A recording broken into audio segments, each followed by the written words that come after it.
Well, I know you never want to make too much out of one game, but big picture, how big was this win considering rubber match of the series, 500 in Pac-12 play? It felt like a big turning point. I think it, you know, it was big. It was bigger than just the one game. I think today, you know, you can kind of sense it. We're at that point in the season where, you know, we gotta win series, and you know, this was one of those that we, you know, you're down one of your big guns and you lose yesterday, you know, kind of ugly, and today it was kind of a bounce back game and see what you're made of, and after getting down huge, and just being resilient and keep coming back and keep throwing punches and good things happen. So you know, again, just the momentum of that shift, but you know, taking 2 or 3 from, you know, a talented Cal team, you know, hopefully that's something that gives us some momentum, you know, continue moving forward.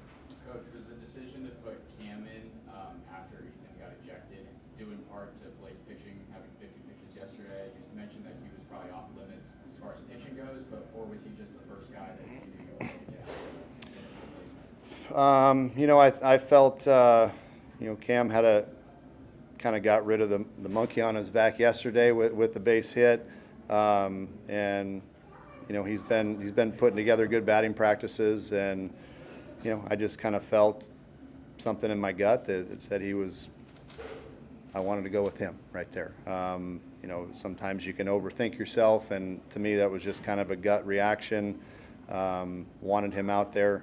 I just kind of thought, you know, something good was going to happen with him out there. So he's been working hard and keeping his mouth shut and doing what he's supposed to do, as you know, so is Piv as well. But yeah, Piv did throw a lot of pitches yesterday, but I think, you know, that really didn't factor into it more so than I just felt, you know, kind of a gut to go with Cam right there. How cool is it to see the younger guys contribute in a big way today?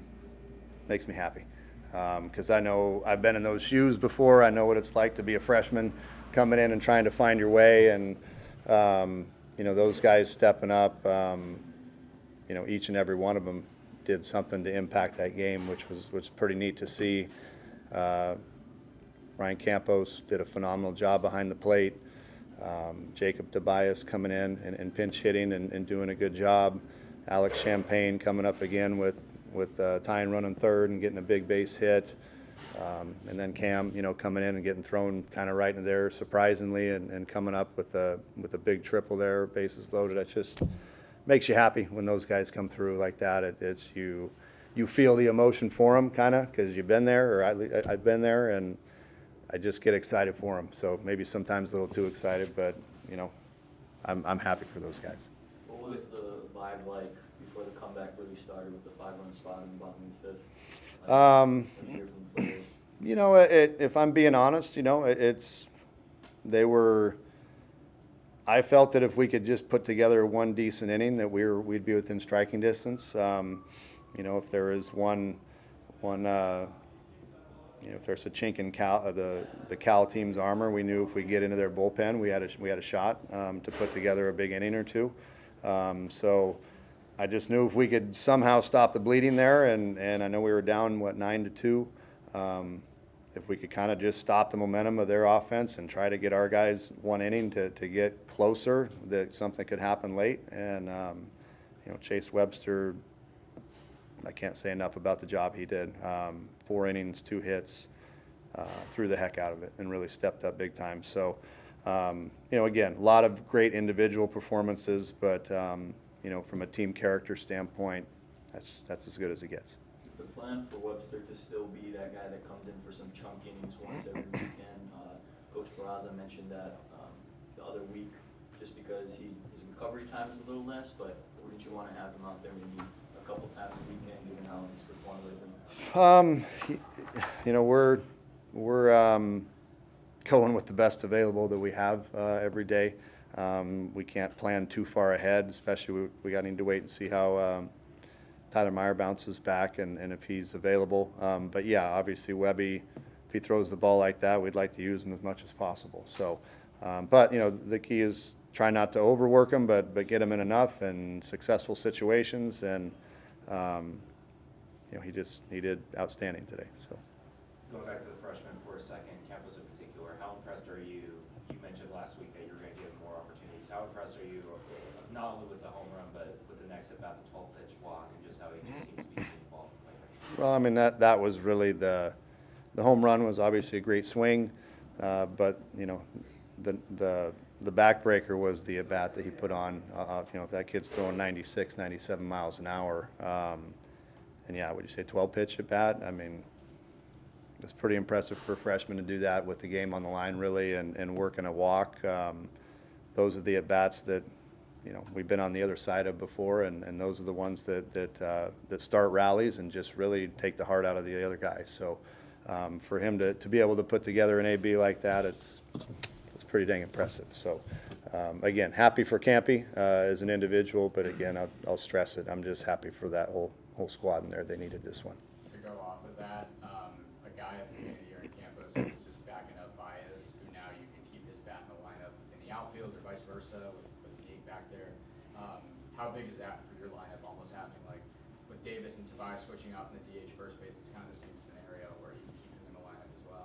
Yeah, I mean, you know, that's part of trying to find the right recipe on certain days, and you know, it's great that we have the flexibility to do that with those guys. Campy is more than capable of playing in the corner outfield spots. So is Nate. Nate can also play third, first, second. He's kind of a jack of all trades. And the best part about it is those guys don't have an ego. They're not, well, I should be catching, this guy should be, you know, why is this happening? They're both whatever the team needs, and you need those guys. You need those type of players to do whatever it takes. Because there might be times we're trying to shuffle another bat in the lineup and somebody's got to move somewhere. And so those guys have been extremely selfless and doing whatever it takes for us to put the best team on the field that day. And I don't anticipate anything changing with those two. They got great mentalities, great mindsets, and they put the team first. Going back to Chase, Cal offenses were on 14 runs last night, 9 runs through 5 innings today. What specifically did you see that he was able to do to stifle the offense for 4 innings? Land his breaking ball to keep him off balance. You know, Chase, when he's able to do that, he has a, you know, some would say a power arm. He's low to mid-90s at times. You know, but if he can't land the breaking ball ever, then it's guys can just sit and wait for the fastball. He was able to keep guys off balance today, land the breaking ball to where they had to honor that and swing at it, which, you know, that makes that low to mid-90s play even higher. So, you know, but pounded the strike zone, 0 walks. You know, you've heard me say that before, I think. No walks, and pounded the strike zone, landed his off speed for strikes, and kept them off balance. So, extremely happy with the job he did.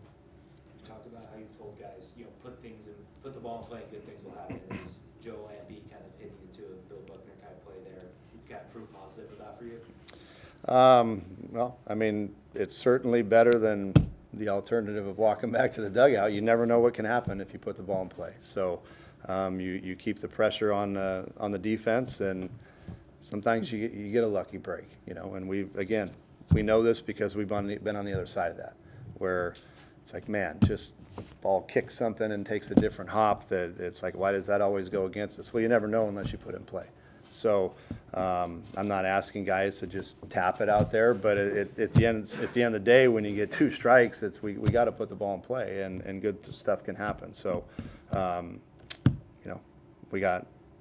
I'll take the luck on that one. You know, sometimes good things happen when you put the ball in play. So I'll take it. Going into a rivalry game as a coach versus a player here, does that give you a different mindset, or are you just as excited when you're strapped on the uniform yourself? Well, I'm starting to realize I'm not a player anymore. So, you know, but this is, I'm excited, super excited about Tuesday. I think those guys in there know I'm excited about it. You know, this is why you play college baseball, for these kind of games, to experience the highs and unfortunately sometimes the lows. When you experience the lows, it makes these games like this feel that much better. But when you go into a rivalry game like this, you know, the gloves are off and here we go. Like, you know, we are a little bit beat up, and you know, but hey, it's a rivalry game. Let's go. We don't care. And I'm sure their mindset's going to be the same way, and it'll be a lot of fun on Tuesday night. I would imagine this place will be popping a little bit. So, you know, I'm excited. I know those guys better be excited too, because this is what kind of rivalry games make it fun. That's just what it's all about. I hate to have to ask about the negative among the many positives from today's comeback effort, but from Tulloch, his control was fine today. I mean, he had one walk, but it just seemed like Cal's bats were getting to him. What did you see technically behind his struggles? You know, the one thing I'll say about Tully on the positive side is he continued to battle. You know, he didn't give in. He kept trying to pump the strike zone. You know, sometimes you just got a little bit, and you know they put up 12 hits. We didn't help him out defensively on some plays that I thought should have been made.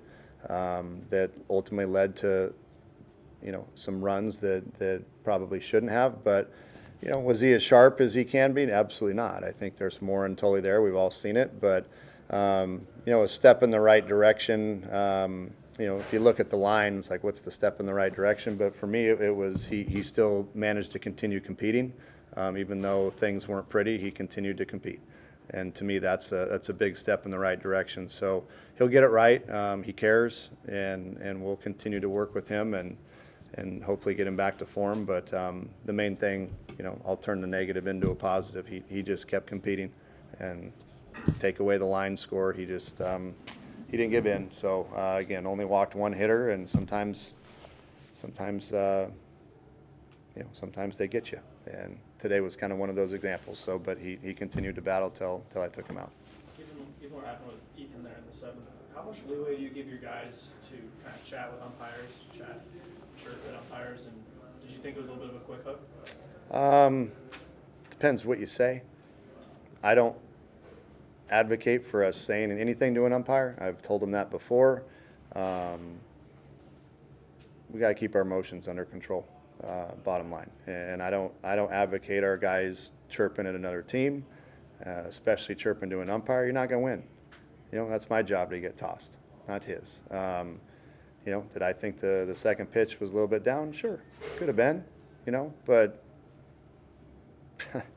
it's part of the game. You got to be above that and go ahead and battle the next pitch and on to the next thing. So Ethan knows that.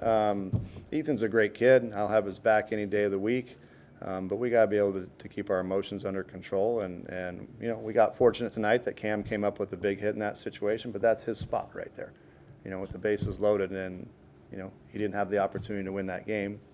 Cam did. So, you know, those were things that just the maturation process, I guess, on things. But yeah, I can't stand when our guys talk to umpires or chirp at another team. To me, that's not what we're about. That's not what Arizona State's about, and that's something we'll certainly clean up. And I'll talk to Ethan about it. He knows.